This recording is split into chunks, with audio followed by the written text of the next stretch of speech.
Olá, meus amigos, boa noite. Quero trazer uma palavra para você. Está lá em Apocalipse, capítulo 2, verso 8 ao 11. Diz assim a palavra do Senhor. Ao anjo da igreja de Esmirna, escreve: Isto diz o primeiro e o último, que foi morto e reviveu. Conheço a tua tribulação e a tua pobreza, mas tu és rico. E a blasfêmia dos que se dizem judeus e não são, mas são sinagoga de Satanás. Não temos as coisas que estás para sofrer. Escutai, o diabo lançará alguns de vós na prisão para que sejais provados e tereis uma tribulação de 10 dias. Ser fiel até a morte e te darei a coroa da vida. Quem tem ouvidos ouça o que o Espírito diz às igrejas. O que vencer, de modo algum sofrerá o dano da segunda morte. Então, a igreja de Esmirna, primeiramente, é a igreja que mais me impacta, a igreja que mais me traz alegria, porque é uma igreja que é um exemplo. Se eu pudesse nomear uma igreja, para escolher uma igreja, a igreja escolhida seria a igreja de Esmirna, porque essa igreja aqui, Deus não encontra erro nela, Deus não encontra engano nessa igreja, Deus não encontra falha nela. E o que é interessante é que é uma igreja que era uma igreja desprovida de posses, era uma igreja que sofria desestima social.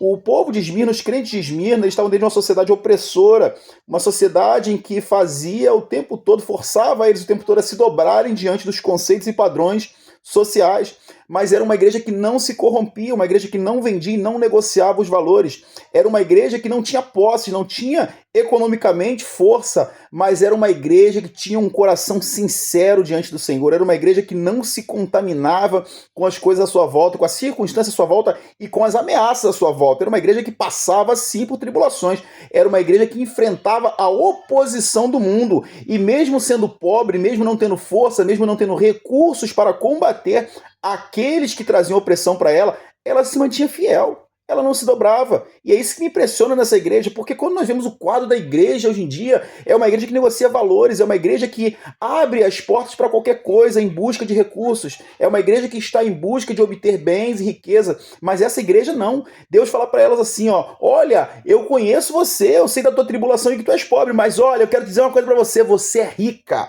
Porque a riqueza da igreja não consiste em bens, a riqueza da igreja não consiste na economia, a riqueza da igreja não consiste no braço humano, a riqueza da igreja consiste em confiar plenamente no Senhor e que o Senhor proverá em meio às tribulações. A riqueza da igreja consiste em acreditar que ela tem um Deus nos céus que peleja suas batalhas, que luta por ela e que sabe qual é o melhor para ela. A riqueza da igreja está em entender que mesmo em meio às tribulações existe um Deus nos céus que não a esqueceu e que essa igreja foi escolhida pelo Senhor para herdar a vida eterna. Quem fala com essa igreja é o primeiro e o último. Ele fala assim, ó, eu sou o primeiro e o último, ou seja, antes de que tudo existisse, eu já existia, e depois que tudo passar, eu ainda serei o teu Deus, eu continuarei reinando, ou seja, não há nada, não há circunstâncias que possam ser maior que o nosso Deus. Ele é o primeiro e o último, aquele que morreu e reviveu, ou seja, ele diz para a igreja, o diabo colocará alguns de vós na prisão e passareis por uma tribulação de 10 dias, ser fiel até a morte, ou seja, ele não está isentando uma igreja que ele ama, uma igreja que ele cuida de passar pela tribulação, porque a tribulação é que te refina, a tribulação é que te faz perfeito, a tribulação faz você amadurecer e crescer, então é necessário que essa igreja passe pela tribulação, mas o que ele diz? Ser fiel até a morte,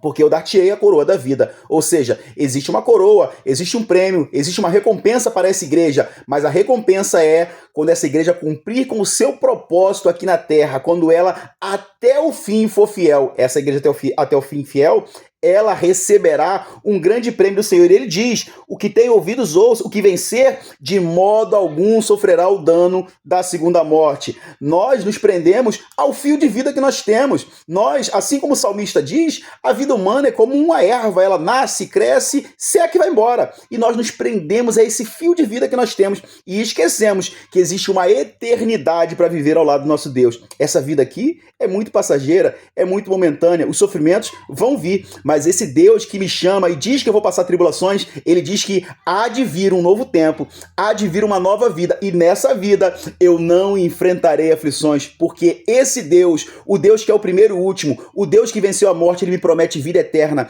ele promete que enxugará dos meus olhos toda lágrima, ele promete que estará comigo e eu estarei diante do altar do Senhor. Então, se você quer escolher uma igreja para ser, seja Esmirna. Fique com essa palavra e que Deus te abençoe.